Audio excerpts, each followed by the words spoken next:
also believe that and I'm not the only one, that if one person in the family is in crisis, the entire family is in crisis. Mm. So I try to offer support to the family also.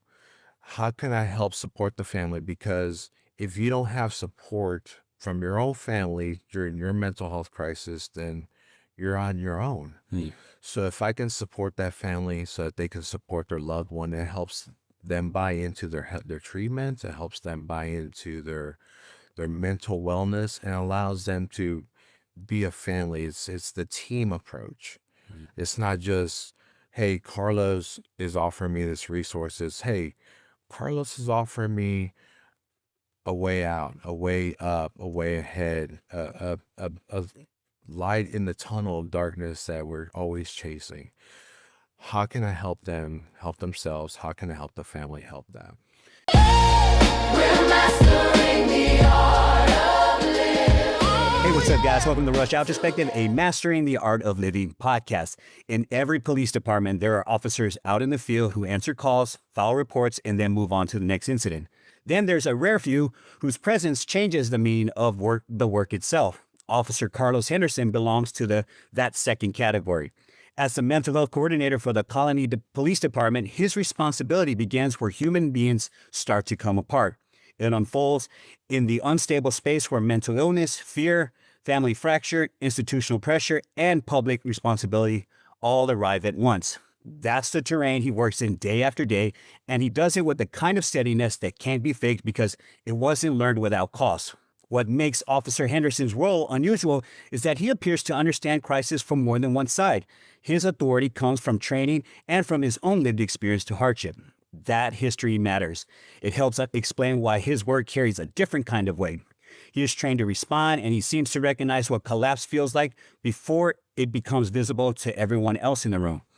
This episode of the Rush Hour Perspective, a Mastering the Art of Living podcast, is a conversation about what it means to serve where people break, what it costs to remain steady, in the presence of disorder, and how a life shaped by hardship can become a source of clarity for others. With Officer Carlos Henderson, the deeper story is the kind of man the work required him to become. Officer Henderson, it's a pleasure to have you on the Rush Hour Perspective, a Mastering the Art of Living podcast. It's a pleasure and honor to have you in our home, and your wife's here to watch the podcast, and I'm very excited. I'm blessed to have community leaders with the source of strength and courage and tenacity to help the community out and help other people navigate their lives. So I just want to tell you that right off the bat. Well, I appreciate you having me on here. It's a real honor being able to come over to your home and be able to put at the forefront the importance of mental health in the law enforcement field, and for first responders, and for everybody that mental health just affects. Yeah. When I was reading the cold opening, what stuck out for you? Well, the fact that you caught the essence of my desire to help others, and to be more than just somebody that's carrying a gun and a badge. There's so much more to law enforcement nowadays, especially, than what it used to be. It used to be just driving fast and arresting people, and that's about it. But now it's being that true community service member. As a police officer now, we've become the ultimate first responder. We're responding to when there's a suicide. We're responding to when there's a cardiac arrest. We're responding when there's a missing child or a dog barking at night. So we've become that ultimate first responder, and a lot of it has an effect to the mental health of the community and to the first responder community. That is like an encapsulation of so many, you see it from a macro level, and then you broke it down into you broke it down to a micro level of understanding all these small parts of life, how fluid it is, and how people don't see some of the things that you see, or that officers are a part of every day. I was telling my wife that your work touches people in some of the hardest moments they'll face, But what stands out to me is that there's a life behind the work that matters just as much. So I just want to start there. Sure. Let's talk about life. About the life you came from for a moment, if you don't mind. Sure. So, I mean, I just like everybody else, I had what I thought was a typical life growing up until it wasn't until I started really looking at it that I realized it was not typical. I grew up, lived in El Paso for many years, and my mother had gotten married to my stepdad, and unfortunately, my stepdad caused a lot of abuse. I have burn marks, I have cut marks, I have all sorts of abuse that I endured for many years. Ultimately, I ended up at a residential treatment center in Waco. I lived there for a year, and then from there, I went to a children's home in Itasca, Texas, and I was there for about 5 years, where I realized that some of the trauma that I was living was not normal, and I realized that I needed to do something for myself. I had some good support systems there at the children's home, and that's actually where I met my bride. Now we were just friends at that time, but it connected us at a very young age together. Um, and it gave me the ability to realize that there's more to life than just going down the path. I was a very self-destructive path that I was growing in. So when I left there, when I graduated high school, I went to go work at a school district, and I started working with emotionally disturbed kids and kids with intellectual disabilities. And I realized that I needed to be the voice for children and even adults when nobody would listen to them, because I remember crying out loud and begging for somebody to listen to me and for somebody to understand that I was going through trauma growing up, and nobody was there for me. And so I wanted to be that person for somebody else when nobody was there for me. And that's where I just really started focusing my life. And I did that for 10 years for the school district. I just working with emotional disturbed kids, trying to help families understand that, hey, there is a life outside of the chaos that you're dealing with right now in the school. I'm a living example that you can have a traumatic childhood and still be a functioning member of society. I also worked part-time at a psychiatric facility. And so there I worked also with the children and adolescents, because many people didn't like working with children and adolescents. I enjoyed it because, again, I felt that connection of growing in that similar lifestyle. After about 10 years of doing both of those things, I realized that, hey, my children started coming along, and I realized I need to break away from dealing with children for a little bit, because I was not able to be there for my children because I was trying to be there for everybody else's children.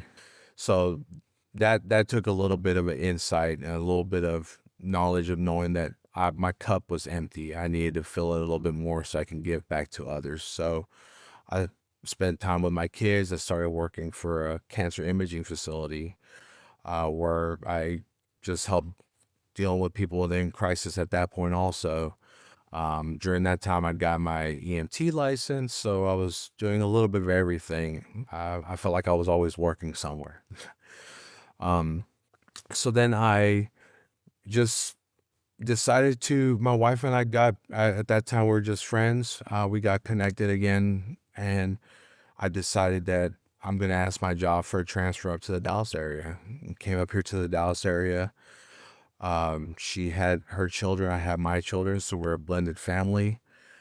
About 2 years into me moving up here, my job decided that they were gonna get rid of my position. And so my wife's like, "What do you want to do?" I'm like, "Well, I've always wanted to drive fast and carry a gun," and I felt like I was just progressing in my ability to give back to society. I started off in education, worked in the medical, worked in on the ambulance. I've kind of done a little bit of everything, and I felt like this was just the next progressive step. So she's like, "Let's do it." So she encouraged me to apply for the police academy. The children's home that I grew up at, I actually assisted in paying for that because I was, again, without a job. So there was no way for me to pay it. I did take part of my severance package to do that. but also had a family at home that I needed to help take care of. So we went to the academy. I made it to the academy and started applying for jobs. I feel blessed that the Colony Police Department decided to take a chance on me. And I started my career in 2013 at the police academy, or at the Colony Police Department. One of the biggest life-altering events that happened to me was in 2015. We got a call about a person that had possibly fallen asleep behind the wheel. So I went to go check on them. And in the process, the guy woke up before we could get him out of the car, and he drugged me about 30 yards. My arm got caught in the seatbelt, and he drove me about 30 yards, and I thought my shoulder was dislocated. Come to find out, I had a shattered humeral head, torn labrum, torn bicep. I had more damage than I knew really what was going on. And after we went to the doctor and after everything was said and done, they pretty much told us that the only thing that was keeping my arm attached was the skin and a couple of ligaments. So I thought my career was over. I'm just a baby cop and my career is over, and it was devastating. I was able to get surgery, and I think that that's when I realized that I needed to change something in law enforcement, especially at my level, because we always talk about brotherhoods and sisterhoods, and we talk about the thin blue line. And I know it's not just me, because firefighters talk about the thin red line, and military has, their own version of brotherhood. And when I was going through everything I was going through with myself and after my injury, for the first couple of months, everybody checked on me. I got a phone call once a week, or somebody would text me. After about 2 months, it was radio silence. And I was out for 18 months. So for over a year, almost a year and a half, it was radio silence unless somebody was checking on my timesheet or when I'm doing physical therapy.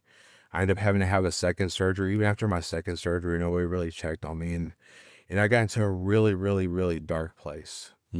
I sat at home and just watched TV in my chair. I couldn't sleep in the bed because of my shoulder.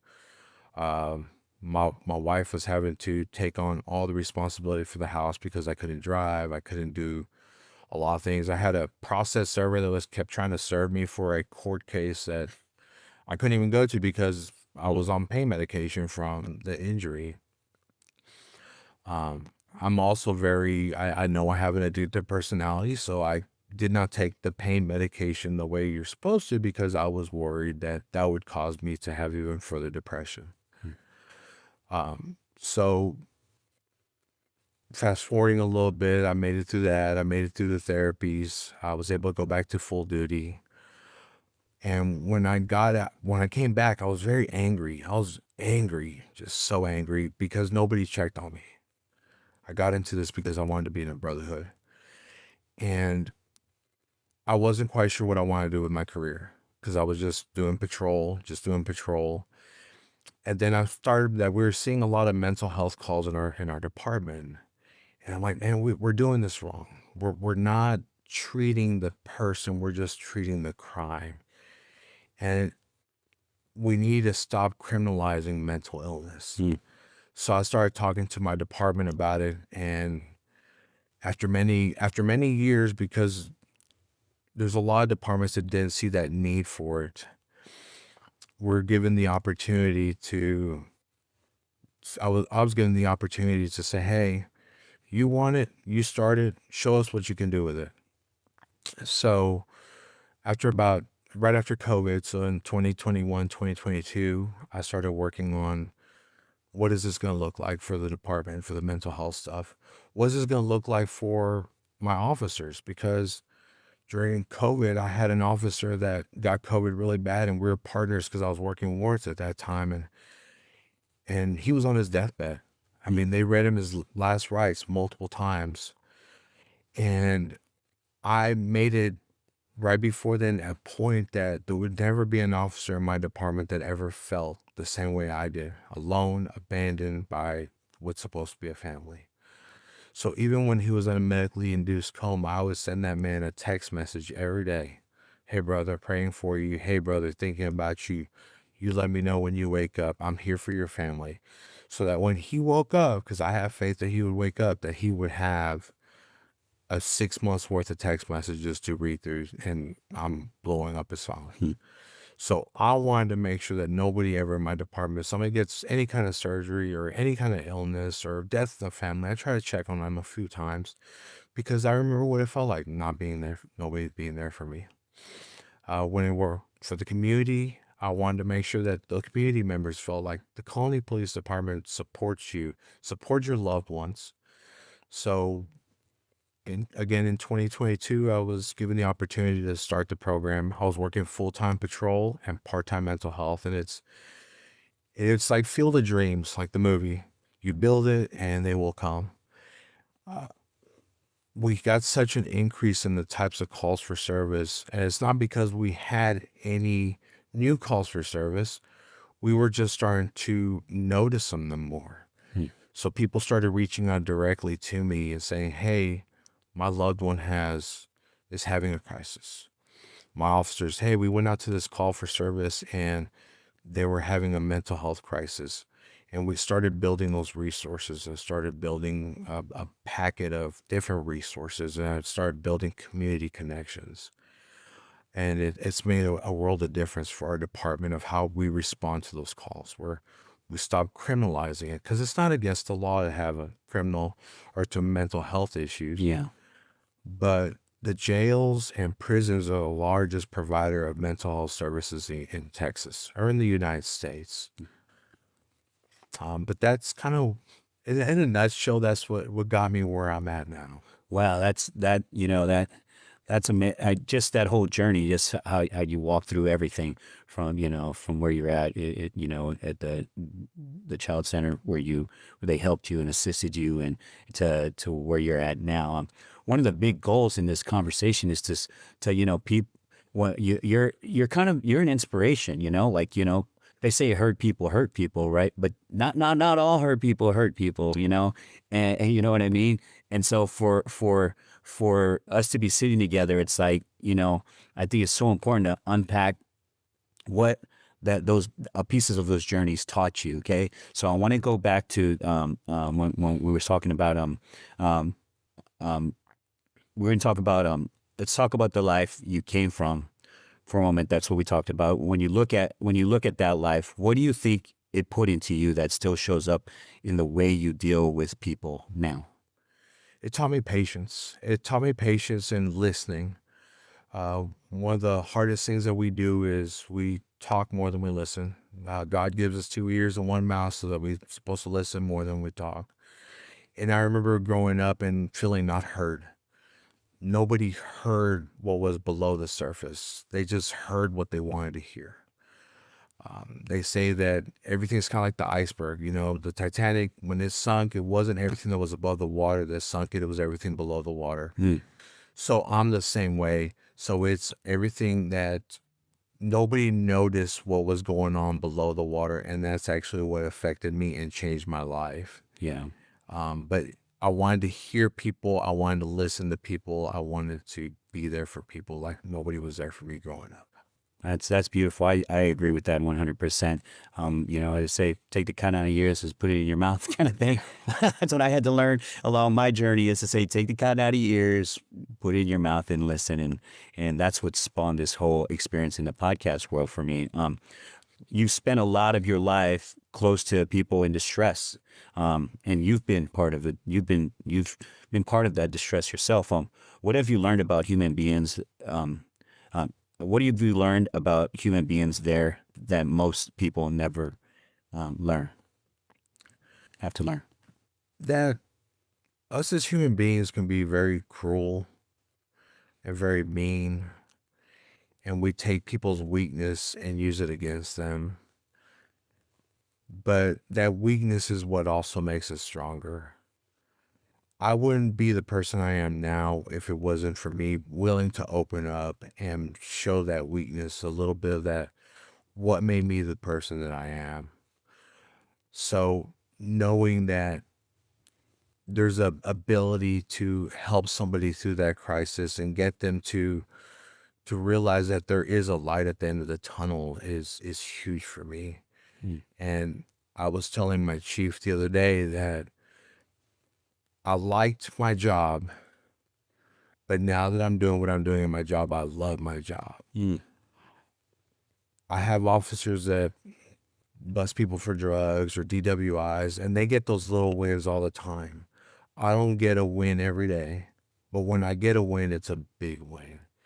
So it's having that patience to keep helping that person until that person gets to where they need to be. Man, that is so important. That's so amazing. One of the other things I want to talk about as you were going down your journey was like, one of the things you've uncovered in this is that, much like I always say that, a lot of the people who enlist in the military are running away from something. They have a family, a toxic family, that's in strife and just full of violence, and they're trying to run away from something. They're trying to run for something bigger, right? You showed a very human side of remember, there's a person behind the badge.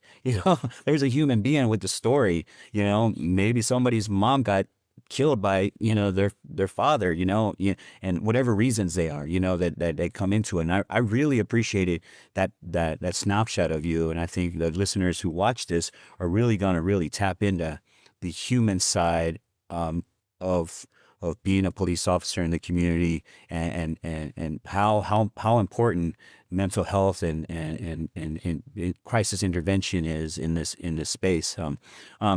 You've worked with children, psychiatric patients, as you mentioned, families in distress, people in crisis, and now within law enforcement. At this point, when you meet someone in a bad moment, what are you usually looking for first? I'm looking for a way to offer them that support, let them know that unfortunately there is no cure. There's not a cure. It's diabetes, high blood pressure. There is no cure. But there are steps that we can take to help you be successful. Just like with me growing up. You're able to do things to help you be successful. So I'm trying to offer support to the person that's in crisis. I also believe that and I'm not the only one, that if one person in the family is in crisis, the entire family is in crisis. Mm. So I try to offer support to the family also. How can I help support the family? Because if you don't have support from your own family during your mental health crisis, then you're on your own. Mm. So if I can support that family so that they can support their loved one, it helps them buy into their treatment. It helps them buy into their mental wellness, and allows them to be a family. It's the team approach. It's not just, hey, Carlos is offering me this resource. It's, hey, Carlos is offering me a way out, a way up, a way ahead, a light in the tunnel of darkness that we're always chasing. How can I help them help themselves? How can I help the family help them? Yeah, that's so important. That's a good touch point that I just recently had the CEO of Army Scholarship Foundation on my podcast, and he was talking about what he's that a family ready is a soldier ready. And the same thing with how a family, when an individual is going through a crisis, and it's important that the family, it starts at the home, right? And how that impacts you. How does that I would say, how does the family dynamics, how does that like prevent from someone from actually getting help? Is that also a possibility? It definitely is. And a lot of it is cultural. So being Hispanic myself and understanding the Hispanic background of it, in Hispanic families, we don't talk about mental illness. It's just that the crazy uncle, the crazy aunt, we don't talk about it. Yeah. And so breaking that barrier on the Hispanic cultures is one of the biggest ones. So letting them know that, hey, it's all right. It's all right. We're here to offer that support. Same thing with every other culture. I mean, I'm having to learn about cultures that I don't know anything about, and realizing it's not just Hispanic cultures that don't talk about mental illness. Um, there's also there's some people that everything is a mental illness. Everything is a crisis. And I tell them, I said, no, there's a difference between somebody just having a bad day, because we're allowed to have bad days. Yeah. There's a difference between somebody being sad, because we're allowed to be sad. But when it gets to a certain point, then that's when we need to start looking for those resources and stuff. So how can we get to that next step? Is it just, hey, I just need somebody to talk to that understands what I'm going through? Or somebody that's lived that similar path? That's part of the reason I'm really big on peer support stuff for first responders, just because we've walked that similar path. And so being there for first responders or being there for the community, I kind of walk that double or on both sides of the fence. Yeah. I've worked at community level where my mom has mental illness, has had it all my life, and I didn't realize what that was until later on in my life. And so I've lived it. I've lived with the aspect of what's going on with with growing up and the trauma that I went through as a child. But on that first responder side too, I've lived through that trauma of being injured in the line of duty and not feeling that support from my first responder family.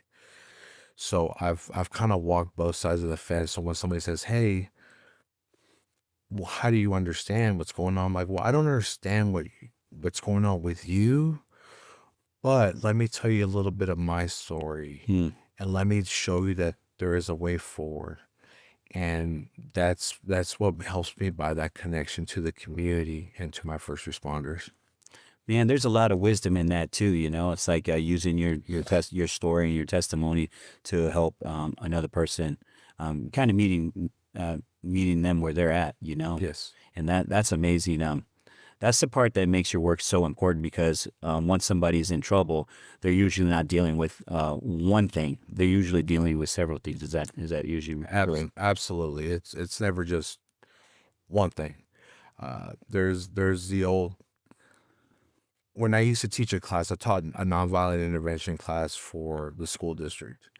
And we talked about it's like that snowball effect. It's not just something didn't come from nothing. So sometimes it takes a lot of little things before we finally break. So if I can get you at that first little or second little thing before we reach that point where there's a crisis, then we've been successful. So that's my main goal, is like, hey, how can we intervene earlier? How can we put a lot of stuff out on our webpage, and the Colony Police Department pushes out, and there's other departments that do it also. Say, hey, we have a person that can help you if you're having that mental health crisis before it gets to that point. And when I first started the program, nobody ever talked to me about it, and nobody reached out. But now people are reaching out prior to the crisis. And that's such a big win, because instead of calling 911 because their loved one is having a crisis, now they could be like, hey, I'm going to reach out to Carlos, and this is we're beginning to spin again. We're beginning something that's happened, and we can get ahead of it. Yeah, that is like so amazing. You know, I think as you're speaking, I was just thinking about like like there should be a task force that goes out to every neighborhood and says, you know what, hey, listen, if you got family problem, if you got something going on, here's a resource from the Collin County Police or from the Colony Police Department. You know, here's a resource. There should be a whole task force for that in every neighborhood in across Texas and nationwide. You know, is to just say, hey, here if we don't know what's going on in your home, and we're not alluding that something's going on in your home, but if you know someone that needs some intervention, maybe here's a you know what I mean. When I think like our department, and I know, like I said, other departments, I mean, I won't say that we're the only ones that are doing it, because we're not. It's happening nationwide. I just can only talk for the Colony Police Department. But we have a Citizens Patrol Academy in English and in Spanish. And so we're able to talk. I have a night that's dedicated to the mental health resources for the community. Oh, So that's really big. I have such support from our administration, my officers, the city manager, the city council at the Denton County level. I'm on the Denton County Behavioral Health Leadership Committee. I'm on all these different committees. I'm even on the board of directors for NAMI, which is the National Alliance on Mental Illness for North Texas. So given that opportunity that my department has said, yes, go ahead, do this. We're gonna allow you to be a part of these groups as part of your job to help bring resources to the county, to help bring attention to the city of the colony. And having that support from the administration is more beneficial than any phone interview or any person I talk to, because it's not just a one-man fight. This is a department saying, hey, we believe in the program, we believe in you, we believe in our community. We want to support you to support the community. And that's amazing to me, because I wasn't quite sure how this was going to play out. Because when I said, hey, this is what we need to do, and they're like, yeah, show us what you got. And I'm thinking, okay, 3 months in, they're like, oh, this is a waste of time. And now I'm doing it full time. That's my full-time job now. And it's amazing. that is so cool. And that I should just say, thank you for the Colony Police Department for allowing us to have this podcast together. It is about, mastering the art of living and having resources and understanding the individuals that are out in our community trying to make impact. And mental health is one of the most important ways how to master the art of living, living with peace and perfect harmony and harmony with other individuals, and finding core values and principles that you can, that can navigate, to help you navigate through life. Your work puts you right in the space where mental health, law enforcement, family breakdown, and the court system all collide. Where do you think people fall through the cracks the most? One of the biggest parts is that we're criminalizing a lot of people that have mental illness. Uh, Many times when people are having a mental health crisis, they do commit crimes. I mean, it's unfortunately goes hand in hand. But some of these are very low level crimes. Some of them are criminal trespasses. Uh, Maybe they're having a mental health crisis. They went to the last home that they remember that they felt safe at, so they come back to the house. Or maybe they're just having a psychotic episode and they believe that there's a person that's kidnapped inside this house because they saw a kid standing at the window. So now they're hyper focusing on this, and they're having a mental health crisis in the yard. And officer arrives on scene and says, hey, they don't want you on the property. And there's like, no, but there's somebody there. There's somebody there. And then they end up getting arrested for a criminal trespass. And recently in Denton County, we're working on trying to get a jail diversion center, kind of like a hub to allow people to, instead of being taken to a psychiatric facility or instead of going to jail, we now have an alternative. We have the ability to say, hey, a jail diversion center would be amazing for Denton County, because then we can take somebody that just maybe needs some resources. They can go voluntarily, where the jail they're not going to voluntarily. And all we've done is criminalize them. And a lot of times when people are in a mental health crisis and they get taken to the jail, that doesn't mean that the crisis stops. Yeah. So then what if they're having hallucinations, or what if they become paranoid about the people around them? Now they're possibly catching another charge. Yeah. They're assaulting a jailer, they're assaulting an officer, they're assaulting another inmate. And many times people with mental illness, when they go in jail, one of two things happens to them. They either become a victim or they victimize people, because again, they're still in crisis. So we're just trying to build a better system to try to help people. Texas is ranked almost dead last in resources for mental health. The size of Texas that we are, we should not be dead last. But we're ranked in the top 3 in the need for mental health resources. And again, the jails and prisons are the largest provider of mental health services. That's not where people with mental illness get the most benefit. They get benefit from community support, family support, having a better system in place to help them get their medications, help them get their treatments that they need. Yeah. Yeah, I just went to a gala called Refuge for Women, and there was a young lady up there talking about how this organization helped her turn her life around, and she was, committing crimes of prostitution and that kind of thing. And yeah, without that support, that community support, it would make she would not be where she's at today.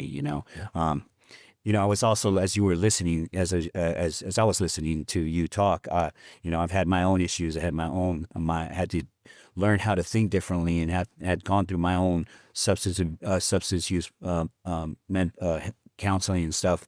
And one of the things I learned is, like, as I went through in and out of jail and going through this whole institutional experience, it's like there's a difference between criminal addictive thinking and mental health. Or you're dealing with substance use or something. And and yeah, and that's the one thing I learned is, like, you're not that guy. You're not the guy going in and stealing someone's, like making a violent crime. You are dealing with something that's kind of symptomatic of something, like we talked about, something happening in layers. It's just not just one thing going on. It's something else. So I appreciate what you had to say about that too. What are your thoughts on what I just said? Well, I mean, I think that it shows that, again, that people with the right support systems, even if they go down the path and they get arrested for something, or they get in trouble for something at different levels, but having a good support system doesn't mean, or it gives them the ability to get beyond that. Yeah. Then they can take what they went through and what they've learned and work with others and give people a voice and be an advocate. That's the biggest thing that we need, is to have people advocating for those that have lived through that experience, because in that way they know that there is, again, I keep saying, the light at the end of the tunnel, because that's the part that we hit that rock bottom and we think, man, I can't dig any further. And then we find a way to dig further. But it takes that person reaching down into that pit and saying, hey, man, I'm here. I'm an advocate for you. I'm going to help you out of that darkness into the light. And then once we do that, we can pay it forward and pay it back and be that voice for that next person to keep them out of the criminal justice system. Or even when they're coming out of the criminal justice system, and say, hey, man, that does not define you. Yeah. What happened to you does not define you. Let's change the definition. Yeah, it's true. I just got approved to be a TDCJ volunteer, but I'm an executive volunteer for an organization called Prison Entrepreneurship Program, and I go to the prison system, and it's this whole process with the business plan. They set up a business plan, teach inmates how to develop a business, so when they transition out, they'll have this tangible thing. That's amazing. Yeah, they get actually a certificate of completion from Baylor University, a real certificate from Baylor University, which is huge. I went to Baylor. I didn't have enough money to finish that. But your work seems to require compassion and clarity at the same time. How have you learned to keep a hold of both? Having a great support system at home. My wife is my biggest advocate. She's my biggest support system. Being able to talk to her, having great first responder and non-first responder friends, having a good peer support system. I practice what I preach. If I tell my first responders to utilize their peer support, I practice what I preach. If I tell family members and people in the community, reach out to a therapist, talk to somebody, I practice what I preach. I talk to people. I try to have a clear head. Even before I go talk to somebody, I do some deep breathing. I do some meditation. I try to have that clear mind, because I can't pour from an empty cup, but I also can't overflow my cup with everybody else's stuff. Yeah. So I learned to do different things. I ride motorcycle. We went horseback riding last weekend just to get out, and it was just us and the horse, and wasn't a lot of horseback riding that went on because the horse was being stubborn. I decided to try to put me into a tree. Uh, Jeez. but the most relaxing part of like of the horsemanship stuff was just the brushing of the hair, the that feeling your tension going to something else, and then that tension just dissipating. Um, being able to do things that just kind of help reduce my stress makes a world of difference. And I love what I do. I can't take on everybody's stuff. And there's some days that I'm like, oh, I'm busier now than I was on patrol. I get home sometimes and my wife looks at me and she goes, just go relax for a few minutes Mm. and then go pet the dog. I have a Great Dane puppy that's like the biggest dog I ever had. But the amount of just tension that sometimes an animal or other people help reduce from my life makes a world of difference. It allows me to keep doing what I do every day. That's awesome, man. I think people need to hear that too. You know, it's like officers that are going through tension and they, dealing with, and you deal with a mental health aspect of it from both from a community standpoint and with officers that are coming to you and asking how they can how they can have, escape some of the things that they're dealing with. So I think people hearing that is like saying, well, what are officers doing to take care of themselves, And with that said, there's another side to this work, and this is something that you had touched on, and I want to touch on it right now that you shared with. There's also another side to this work that people outside the profession don't always see, and that's what the job puts on officers themselves. There's a public side of this work, and then there is what officers themselves carry. What do you think this profession asks people to hold that often goes unnamed? Trauma. It's trauma. They say most people, most society, see 1 to 5 traumatic events in a lifetime.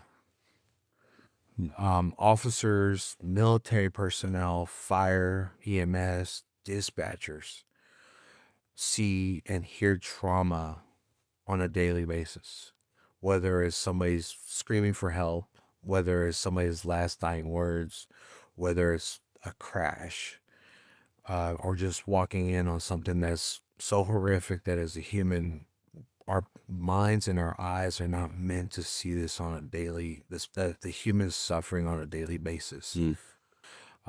Blessed in the colony that we don't have a lot of that. But I think of major agencies like your Dallas, your New York, your Minnesota. I mean, some of these other cities that see that trauma on a daily basis. We have to do better for our first responders. People forget, like, so I forget what year it was, but they labeled dispatchers as a first responder now. And I'm glad that they finally did, because they are the unsung heroes, because they're unsung heroes because they hear the trauma. They don't see it. I at least sometimes see it. I get to process it and move on. But I always compare it to like scary movies are not scary. I mean, nobody's really scared of Chucky. Nobody's really scared of Freddy Krueger. It's the music in the background that makes it scary. It's the music in the background and all the sounds, the creaking doors, the racking of a shotgun, all those sounds are what makes the movie intense and suspenseful. Dispatchers, that's all they get. So their mind then goes off into a different direction because all they're hearing is all that stuff. So I think that trauma, going back to your question, is that trauma is just, it gets built up and built up and built up, and we have to find a way. It's a beach ball underwater analogy. You can blow up a beach ball and hold it underwater, but you can only hold it underwater so much before it just pops out and goes everywhere, splashes everybody. And we have to learn a way to unload that trauma from ourselves so that we can go from one call to the next. That's an amazing analogy too, man. No one's scared of Freddy Krueger. My wife and I watched. I recently watched one of those Nightmare on Elm Street ones, and I was like, we were never scared of this. Why it was never really ridiculous. But no, but I understand what you're saying. The noise, the noise that dispatcher goes through. I didn't even think about that, until you said that. I was like, wow, that's a very good analogy. Where do you think officers start paying the price for this work before they even realize they're paying one? Day one. I think day one, it's the whole, the body keeps a score. We build that trauma up from day one. Like my daughter is a police officer. Before she got into law enforcement, I told her, say, hey, you gotta spend some time in the jail because you gotta learn how to talk to somebody before you ever learn how to carry a gun. Because talking to somebody is gonna talking people into handcuffs and talking people into doing different things makes a difference. Yeah. But when she went through her FTO, and when she got on her own, like within the first month of her being on her own, she got a horrific call to the point where she called me up and she's like, I don't know. I said, hold on. I said, I can't be your peer support and your dad. I could be one or the other. I'm going to be your dad right now. This is who you reach out to for peer support. I'm here to hear you, but I can't do your peer. I can't do both. You need a hug. You need me to be dad. And that's what I'm going to be, as dad. And she told me that made a difference in her career, but it starts, we never know when it's going to start. We don't know when it's going to tip the scale, because I have officers that have been doing this for 20, 30 years, and they've never had that point where they freaked out outside of work, where PTS hit them, where they thought they saw something they didn't. We've all had, and as police officers, we've all had that dream where we're chasing a bad guy, we have to pull our gun and we go to shoot the gun, and that bullet just kind of rolls out and falls out. That's a nightmare. Yeah. And we get paranoid about different things. I have on Overwatch, my peer support program that I'm the coordinator of, we have a lady that's been an FBI photographer for 30 years. And she has viewed trauma through the lens of a camera. Oklahoma City bombing, 9/11, mass graves, traumatic events worldwide. And she had an event happen to her where she was just walking by the pond, looked over and thought she saw a body. It just randomly happened. She wasn't expecting on that Wednesday at 2:00 in the afternoon that was going to happen. We don't know what's going to hit us. Yeah. So we don't talk enough about vicarious trauma. How much trauma do I pass on from one officer to the other officer? How much trauma am I taking on? How much trauma from my childhood is going to pop up one of these days? I have officers that tell me that, hey, I have a hard time responding to an assault family violence because I saw my dad beat my mom. So I have a hard time responding to those calls. So knowing what your limits are make a big difference too. That brings me to another point. Maybe last year I had a gentleman who does next ops. He's he provides jobs for veterans, and he talked about moral injury. Yes. Just expand on that, and just share with me on moral injury. How much of is that an issue with police officers? Because there's the flip side. They don't have any. Police officers don't have that. I don't believe. I mean, I know moral injury is a real thing, and that's something that when he introduced that term to me, I was shocked because I didn't realize what moral injury I was dealing with at the time. But talk to me about that. That moral injury. So moral injury is just, I'm sure he explained it, but it just talks about, we're all, as human beings, we're born with a certain set of moralities. We know that murder is wrong. We know that theft is wrong. It's built into us. We're not meant to do that kind of stuff. But the more we see it, the more callous we become towards it. The more we just say, well, that's just human nature.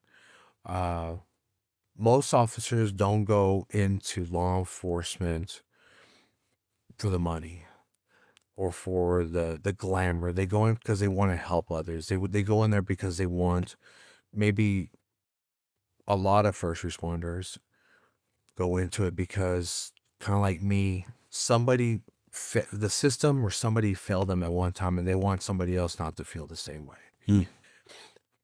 But that moral injury makes us have that jaded view of the world where everybody's lying to us, everybody's evil, everybody's mean. And it's difficult for us sometimes to get past that. It affects the way we treat our loved ones. Uh, we get mad at our spouse and we start interrogating them like a criminal. Our child lies to us and we're like, why are you lying to us? Well, maybe they're not, but we think that everybody lies to us. Hmm. So it affects us. We close off our friends that are outside of our profession. We close off to normal things. We don't want to go into public because we know that there's crime everywhere. We become so paranoid. The hardest table to sit at is when you take a bunch of first responders out to lunch, because everybody wants to have their back up against the wall, Hmm. Wow. because we don't trust the people that are coming in behind us. Hmm. I challenge my officers sometimes, say, hey, look, hey man, trust me to have your back to the door. I got your back. And I think that helps break down some of that moral injury, that helps break down, realize that, hey, there's people that care. There's people that are not always against me. Wow, that's such a eye-opening thing to hear. I think a lot of people need to be exposed to that kind of that what you shared. And I think it's so important to understand that if you think this way about veterans having to deal with it, then you should be thinking this way about first responders and law enforcement and how what experience that you guys go through as well. That's what the unique thing was about sitting next to you at the Cowtown Warriors event, is that you were sharing your experience, and I was there with other veterans that we have a mutual friend, Drew Carlton, and just knowing that you guys work in mental health space, and I've had to go through my own mental health battles and getting counseling, and it was just such a awesome moment. And I said, man, I got to have you on this podcast. Sometimes your own life will bring certain truths into sharper focus.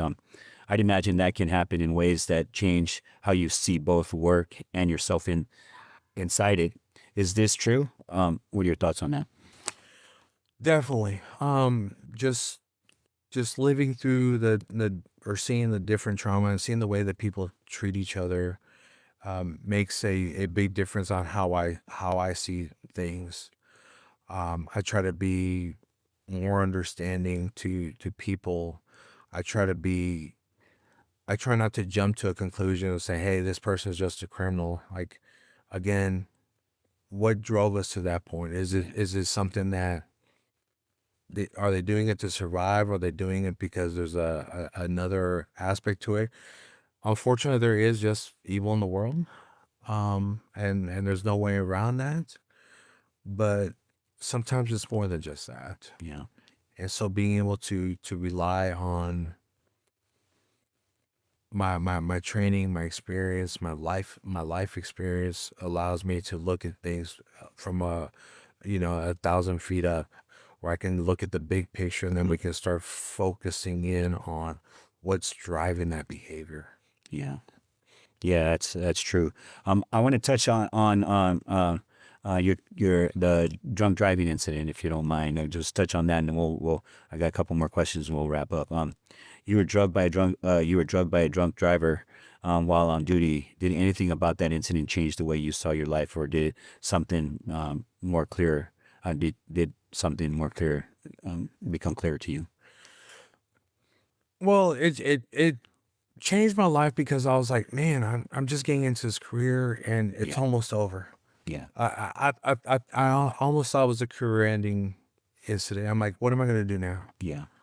How do I get past this? And then I realized, man, some of the things that I need to do for myself is I need to figure out how can I make myself more like mentally resilient, because the last thing I want to do is like be scared to do a traffic stop or to be scared to do different things. And so I was trying to build up my mental resilience to make myself a stronger officer, to make myself a stronger husband because I was depressed at home. I was be a stronger father. I was sad because I couldn't make softball games. I couldn't make. We had proms. We had dances. We had different things. I couldn't. I was so depressed I couldn't leave home. So I wanted to build up my mental resilience. So like when I went back to full-time patrol, I went out of my way. They probably gave a lot of tickets in that area where I got injured at. And it's not because I was just being mean, but I had to make myself face my fear and realize that not every incident is going to end in the same tragic way. How do I get past that? How do I build up my mental and physical resilience? So I went out there and I wrote tickets and I stopped cars to say, hey, look, just because a bad incident happened at this day on this time doesn't mean that every time I'm in this intersection, I need to be scared of this intersection. Yeah. And then for the mental portion of it for my first responders, the biggest thing that it changed for me is I realized that I needed to be able to support first responders in a way that I didn't feel supported. I was doing peer support stuff before I even knew what peer support stuff was. I got connected to Overwatch, the peer support program, and I realized, man, this is what I needed. My department has a very robust internal peer support program.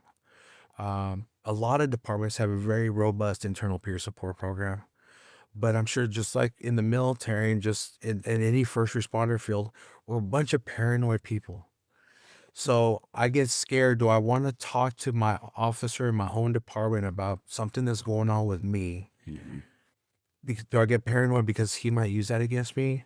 Or is he going to turn around and say something? Even though we're protected by law, we're not allowed to say anything. I mean, you're getting a lot of trouble for breaking that confidentiality. But we're still paranoid. Yeah. Because we see laws get broken all the time, right? Yeah. So I get paranoid. We all get paranoid.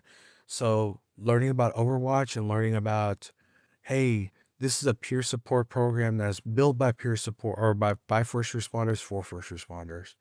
It covers police, fire, EMS, dispatch, records, the property clerk, even the janitor that works at the police department. We cover everybody. Wow. And then you'll never be matched with somebody in your own department. So say, for instance, you're military and then you become a police officer. Hey, I have a peer support person that has walked that same path. I can get you connected with somebody not in your own department that allows you to talk to somebody that's walked that similar path. Yeah. Without worry that it's coming from your own department. So I dove into that, especially after getting injured. I needed something I wanted other officers to not feel the same way I did. Man, Officer Henderson, I got to tell you, like, just having somebody like you, I always want someone like you in my foxhole, watching my back, making sure if I'm going through a crisis with missing my family because I'm deployed or anything like that, like you want to have somebody who's talking you down, talking you talking you back to balance and to a steady pulse, to a steady line. So that's the Colony Police Department is lucky to have you there. I want to ask you a question. When somebody is sitting across from you in one of their worst moments of their life, what do they need from you that training alone can't give them? Compassion and empathy. And encouragement. I mean, encouragement just to know that this is a moment. We can get past this moment. Even I'm a negotiator for our department, and we talk about dealing with people that are in that mental health crisis, which a lot of negotiations are. But we talk about say, hey man, just give me 1 more minute. Talk to me for 1 more minute. That 1 minute turns into 5 minutes. That 5 minutes turns into 10 minutes. 10 minutes turns into a day, a week. So when we talk to people, say, hey, I'm here to listen. Let's talk. What would help us get past this moment to the next win? Not every time's going to be a failure. Not every time is going to be a win, but right now we're in a low spot. How do we get to that next high spot? How do we get to that next win? So I help, I try to encourage the people I deal with. I try to encourage my officers. I do a lot of, I train mental health officers. I certify mental health officers for other agencies. I try to encourage them, say, hey, look, we want to build up that person to realize, hey, I could make it one more day. I could make it one more week. I could make it one more month. That loved one, hey, I don't hate my son. I hate the behavior. How do we get past that behavior and go back to my loving son or my loving daughter or my loving wife or husband, whatever? Yeah. How do we get back to that good place where I can encourage them? So I tell my officers, I tell family members, I tell myself, encouragement, encouragement, encouragement, encouragement, because that's what makes a difference. And if we listen, we can find those things. How do we hook them in and bring them to the place where they need to be to get them to the next place? Yeah, that's awesome, man. I think you hit it right on point. I got one more question, but I want to give you an opportunity to speak to the community out there, tell them what resources you have, how they can get a hold of you, and then we'll ask the last question and we'll wrap it up. Absolutely. So the floor is yours. Well, I just want to say thank you for giving me this platform to be able to talk about something that I'm very passionate about.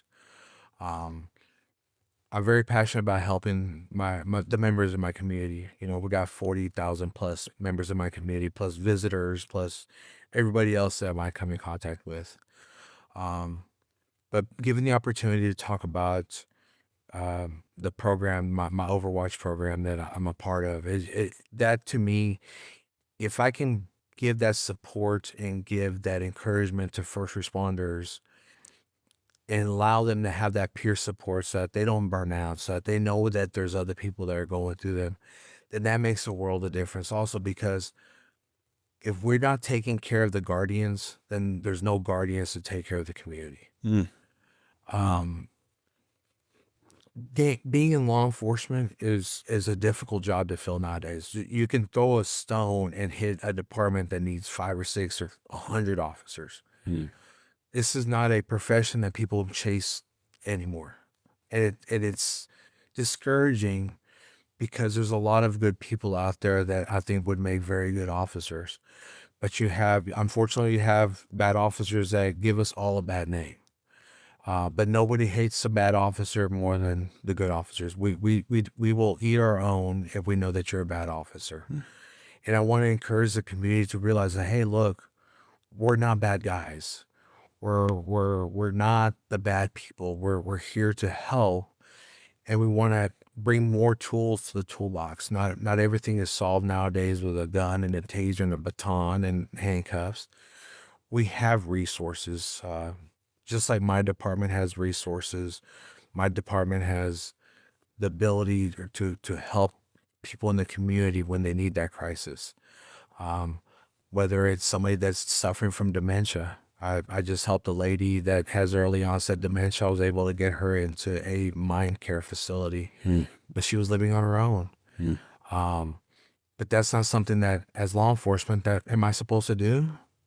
I don't know. Yeah. But I have encouragement again from my department and from the community to allows me to step beyond just the construction of the box that I was put into when I first got into law enforcement. We're able to expand it.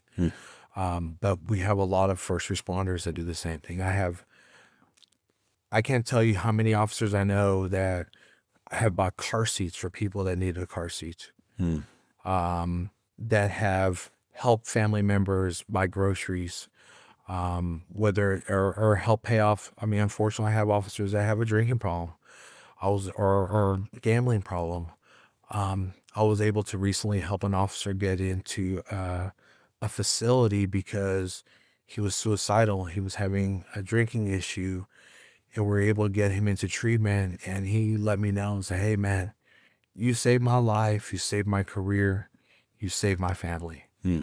And that right there, again, I talk about we don't always get wins, but when you get that one win, that makes a world of difference. I can't always impact everybody, but I try to impact those that I come across, and I try to help those. So, I mean, if you're a first responder, again, fire, police, EMS, dispatchers, anything like that, I encourage you to get peer support. Encourage you to use your peer support. If your department doesn't have a peer support program, or even if they do, Overwatch can be an addition to. Just be, I'm not on our internal peer support program for our internal, but I'm also offer peer support in our department. Even Overwatch has now become, it started off as peer support, but now we've expanded. So like when I had an agency that lost an officer to suicide, I had an agency that had lost an officer to an accident.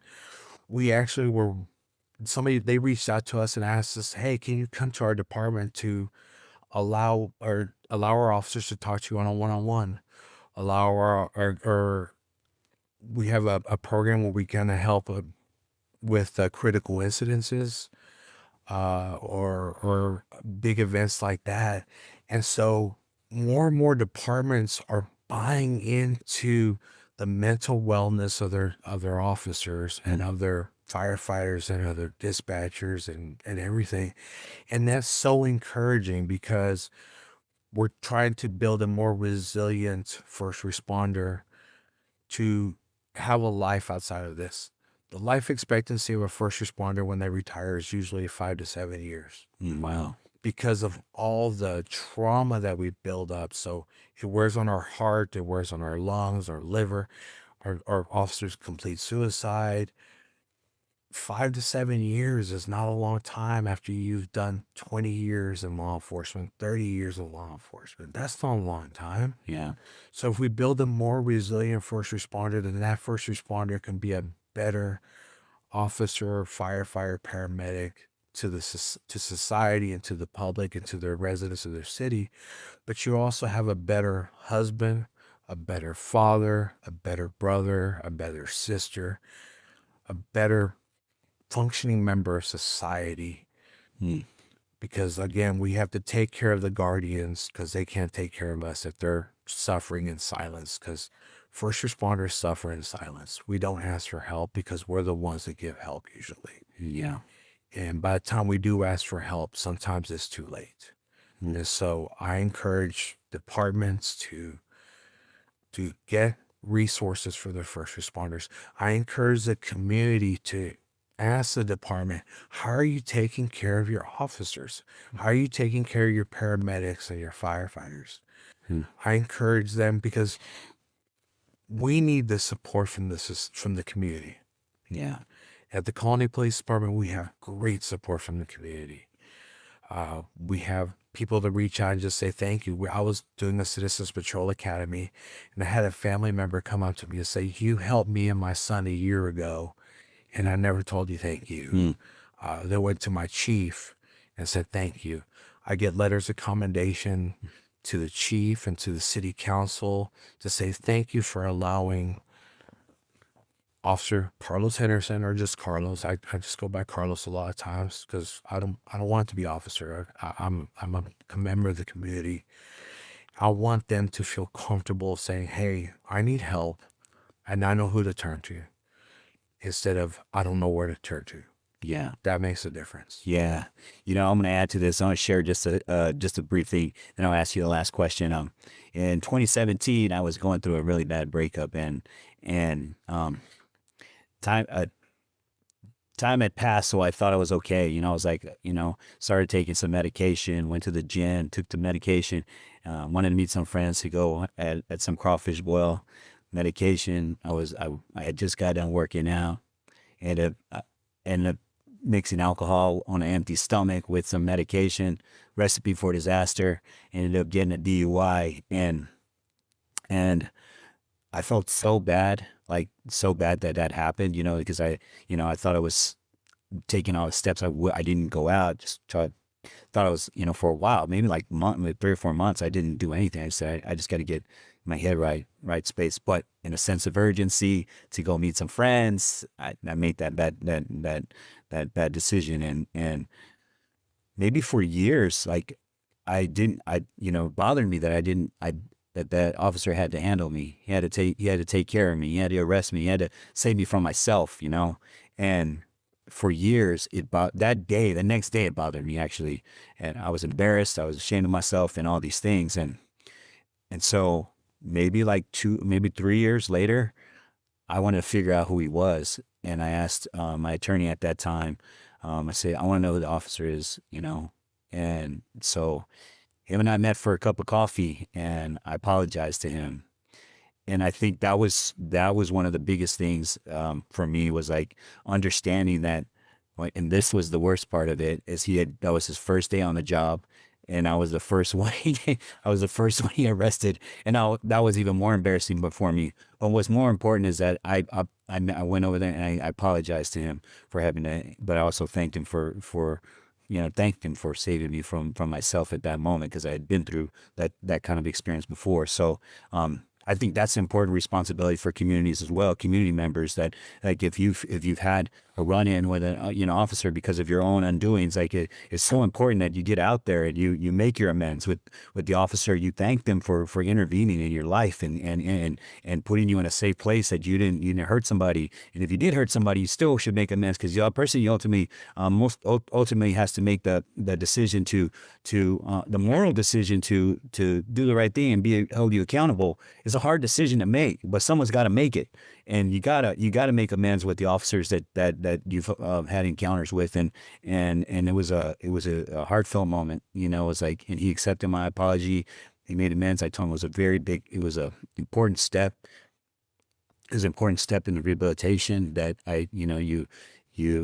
you make amends when you're supposed to. And so I think that's an important thing too, for a community standpoint, the responsibility of making amends with those that, and know why you're making amends, and so I just wanted to Well, and you probably impacted that officer more than you even realize. yeah, He probably tells that story to this day about how the first person he ever arrested on the first day of the job yeah, came back and apologized, because that's impactful. mm-hmm. That's very impactful. I mean, I can't tell you how impactful that would be for the guy that drugged me. If he would have done that, or if he would have do that, that would make that'd be almost life altering, because that means that person has taken a little bit of that responsibility of the position that he put himself in, Yeah. and put me in. Because again, I have a wife, I have a children, we're human, we bleed, we have the same heart behind the badge. Yeah, Whether it's the police badge or whether it's a uniform for fire or EMS, we all bleed the same way. We all have the same issues. We're having trouble paying bills. We have divorces, whatever it is. We're all dealing with the same stuff that you are on any given day. But having somebody, and I commend you, the fact that you went out of your way to find that officer and apologize. That is life altering. That's awesome. yeah. Wherever you are, Officer Couch, thank you again. Thank you for intervening, and I apologize. You already know where I stand, but yeah, I just wanted to share that with you. I think that's very important for a community standpoint, is your responsibility and accountability. It does, you have to take it to a next step if you've ever had that situation happen. Final question. First, I want to tell you, it's an honor to have you again as a guest on this podcast. I think we're mutually aligned in how the mental health and wellness of everyone in our community, including officers, veterans, and those that have done combat and all that stuff. So I thought it was important that you understood that I'm a big proponent. With it looks like Drew Carlton's the CEO of a mental health clinic, that he brought us together so that we can expand this mission expand on the mission of mental health and wellness all the way through. Last question is, when it's all said and done, what do you hope remains in people because you were there? I'm hoping that at the end of the day, that even they just said, "Hey, man, that one officer listened to me." They don't have to remember my name. At the end of the day, if they don't remember my name, that's fine. At the end of the day, it's not about me. It's about the mission. It's about how do we change outcomes for people's lives. I had growing up at when I had, not the children's home, but prior to the children's home at the residential treatment center. I had somebody ask me one time, at the end of the day, you gotta be able to look in the mirror and say that you were honorable today. And I never realized what that meant until many, many years later. And I try to live that daily. I make mistakes. I say stupid things. I sometimes do stupid things. I've had policies written about me. But at the end of the day, I'm able to look at myself in the mirror and say I was honorable today, and I was able to impact the people that I came in touch with. And that's the biggest thing, is I want to say, hey, that officer, he took the time to give me the resources. That officer helped me out. Carlos, that guy, whatever, I've been called all sorts of different things. He showed me a side, or he was compassionate at a time that he didn't have to. He didn't know me. He didn't have to do what he did. He didn't have to help me, whatever. We had a 98-year-old vet. I might tear up on this guy. A couple of years ago, the water department reached out to me and said, hey, we have to cut off this guy's water because his bill's about to go. And they and we reached out to the family, and pretty much the family said, hey,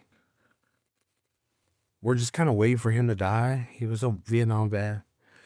We're waiting for him to die so that we can figure out what we're going to do with his belongings. So the lady at the water department reached out to me and said, hey, can you help this guy? I'm like, oh, let me see what I can do. So I went out there and I met with him. And he was like the grandfather that I never had. Like, just his stories were just amazing. And I was able to rally the city, the police department, the fire department. And he was surviving on Meals on Wheels, which you only get one meal a day for 5 days a week. So for 3 years, he was surviving on that pretty much. Within 24 hours, I had his pantry filled. The community raised $3,000, got his water bill taken care of, got his electric bill taken care of. And I will never forget the way that man hugged me to thank me. That's what I want to be remembered for. I think you mission accomplished. Thank you for doing that, because I know what it's like as a veteran who needed $149 just to pay my bills. And when someone helped me, it was like it left me.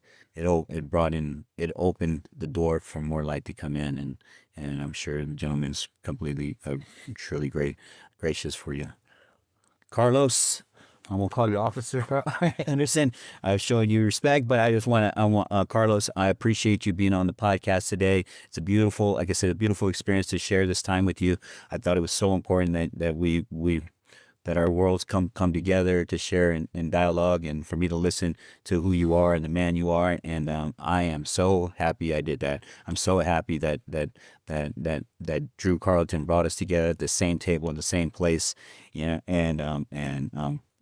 Completely in gratitude for your time today. I appreciate it. Thank you so much. Yes, sir. And likewise, Mrs. Henderson, also.